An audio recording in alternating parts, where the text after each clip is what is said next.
Hello, I'm Dr. Aanchal Miglani, consultant psychiatrist, Jagruti Rehabilitation Centre, Noida. Today, I'm going to be talking about social isolation and its link to mental illness. Loneliness and social isolation are closely linked to mental illness.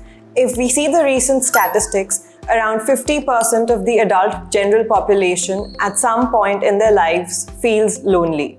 अकेलापन And social isolation is also a leading risk factor for causing self-harm and suicidal ideations in the population worldwide. Loneliness isn't just an uncomfortable feeling. It can actually harm your mental health. Loneliness increases the risk for depression. Being socially isolated and not interacting with others becomes a very significant risk factor in causing depression.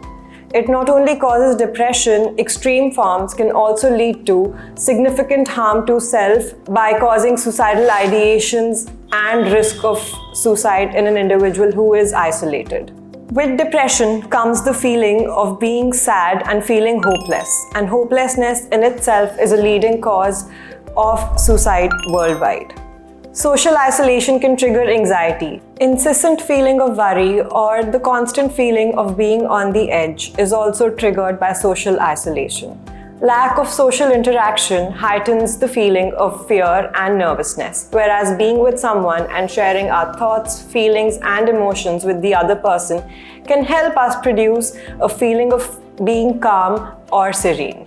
As we all know, we are all social creatures, and humans do have a constant need for connection for their emotional and mental well-being. Any disruptions in the social well-being or social interactions, as we have seen, would lead to depression, anxiety, self-harm, and suicidal ideations. But not just that, they can also disrupt the normal sleep cycle of people. It is said that people who are lonely or who feel lonely often struggle with insomnia. And in normal words, insomnia is the lack of sleep. People generally come with feeling fatigued, tired, etc. And on detailed evaluation and examination, we figure out that it is not insomnia, but it is the underlying loneliness which is triggered or given rise to this sleep disturbance and problem.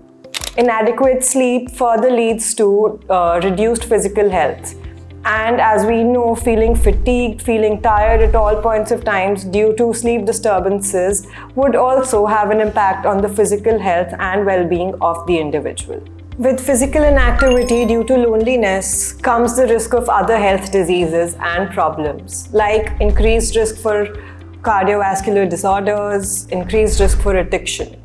As we all know that hunger, anger, loneliness, and tension are one of the leading causes of addiction.